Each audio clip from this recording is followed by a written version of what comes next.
i-predict kung yan nga ang mangyayari o gagawin. Kung ano man ang sasabihin nila, kung ano man ang mangyayari, dadaan sa motion yan at pagbobotohan yan. Hindi ba yan ang palagi kong sinasabi? At least nakita nyo, sa Senado man o sa impeachment court, na lahat yon dadaan sa botohan. Nung una, hindi ba may agam-agam kayo, so pwede bang pagbotohan na hindi sumunod sa saligang batas? Wala namang ganung boto, hindi ba? Pero anumang motion, anumang kahilingan at kagustuhan, pagbobotohan. Kahit na nung sa kaso na sa sitwasyon ni Senator Risa, nag-move, hindi ba, para sumumpa ang impeachment court judges, si Senator Pimentel. Tumayo si Senator Ontiveros, hindi pwede pagbotohan to. Nag-move yung minority leader niya, sabi niya, hindi, lahat to pinagbobotohan. Lahat to'y dadaan sa botohan. Everything must be settled through a vote because we are a collegial and deliberative body.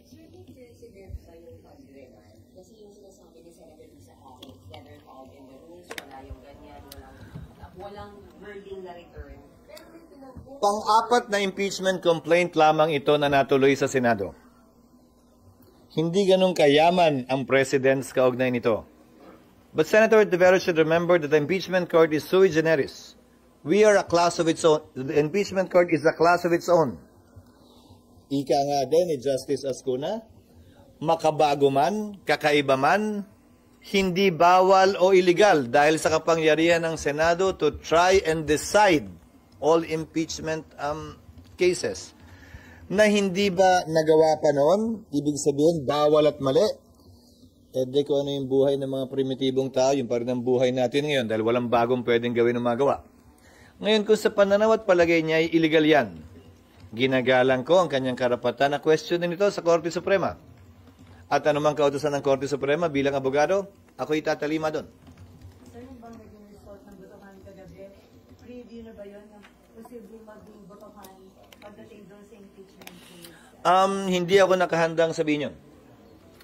Dahil ang pinagbotohan namin ay yung motion lamang ni Senator Cayetano at hindi tungkol, Senator Cayetano Alan, dalawa nga pala, at hindi yung kung guilty or not guilty, kung may ginawa bang mali o wala ang nasasakdal. Malayo at hindi pa tayo daarting doon. Sir?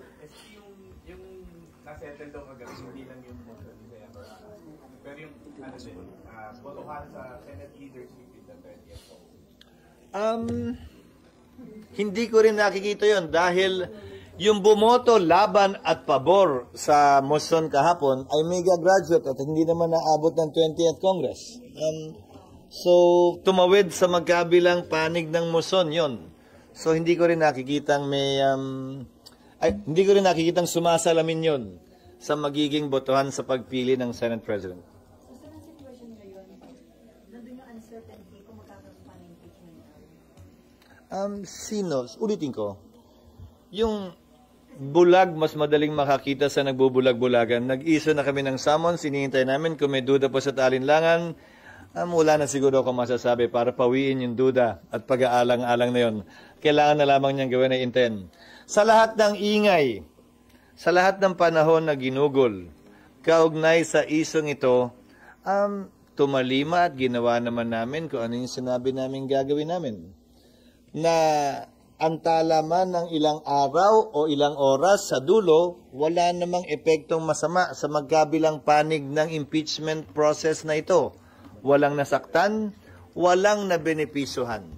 Siguro ko magandang pamantayan kung patas nga ba, kung tumatalima nga ba sa hustisya ang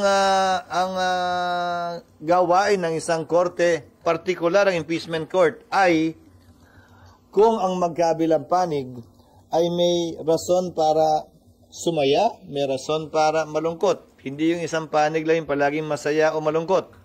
Ganyan naman kasi talaga ang paglilitis. Kung sino ang tama, kung ano ang tama sa aming pananaw at legal, iyon ang dapat katigan ng korte. Sino man ang mapaboran, sino man ang masaktan o matamaan.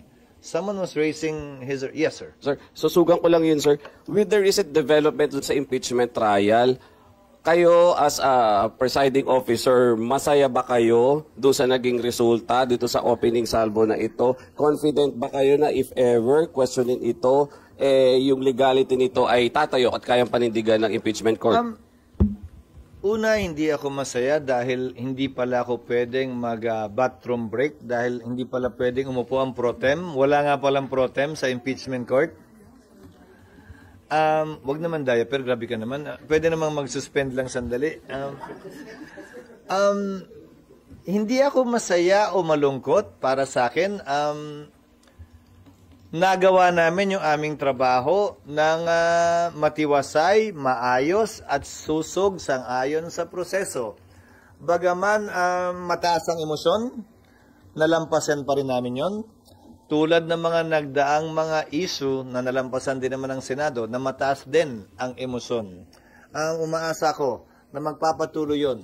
Bagaman magkakaiba kami ng pananaw, bagaman hindi kami nagkakasundo sa marami o sa ilan o sa isang bagay, lahat yun ay napag-uusapan at sa dulo, pinagbobotohan.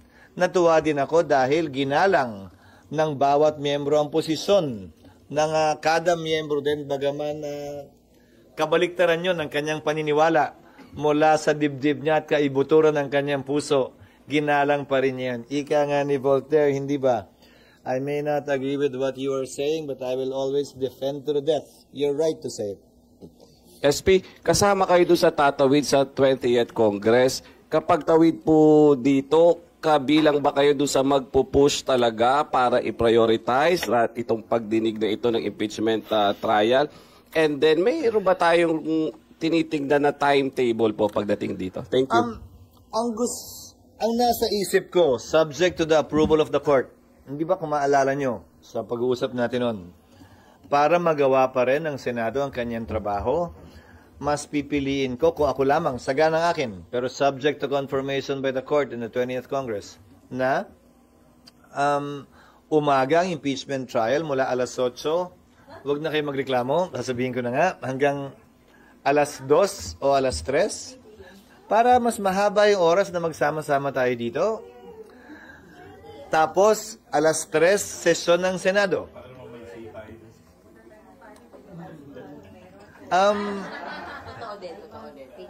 Hindi, sinasabi ko lang, kung ako ang tatanungin, para magawa pa rin namin yung trabaho namin. Tandaan nyo, nagsisimula pa lamang ang kongreso nito.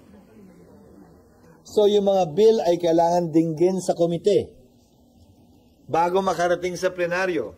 Sa totoo lang, mas importante ang komite sa mga unang linggo at buwan ng Senado dahil wala namang makakarating sa plenaryo kung walang komite na nagfa-function. Pero hindi naman pwede na hindi kami pumukpok ng martilyo o ng gavel para i-convene ang sesyon.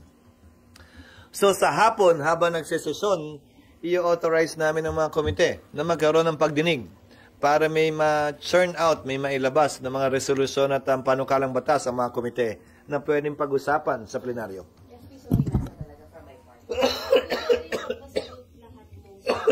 Promise ha. Apo. Sir, lahat ng summons ng process tsaka ng defense on June 26, tapos mabigay yung attestation. Pwede kayong mag-trial o hindi? O hihintayin talaga yung reso from the 24? Dalawa yung hiniling. Hindi lang. Nagustuhan niyo ba yung suot nilang mga robe kahapon? 3 araw na paglilitis. Sa totoo lang ha, simula pa lang, tapos na agad eh. Magno-notice pa lang kami. Hindi kami sigurado kung tatalima sila sa mga period na yun. Halimbawa, sorry, nag-practice kasi ko noon eh. Receipt controls when the 10-day period will start. So, hindi naman porkit ngayon pinadala, ngayon di matatanggap. So, magbibilang na uli kayo? Hindi, pati yung reply ng prosecutors. Pati yung pagpapadala niya, paano pag pinadala sa post office na ginagawa minsan ng mga litigant yon? It is the date of mailing that controls. So, kailangan namin intayin yun na mangyari at dumating. So, hindi namin, tas pag dumating man yun, bago kami mag-conduct ng trial, kailangan yun kami magbigay ng notice. Siyempre, may sapat ng panahon dapat para mabigyan sila ng impormasyon kung kailan nga ba ang paglilitis. Yung pa lamang nga ubos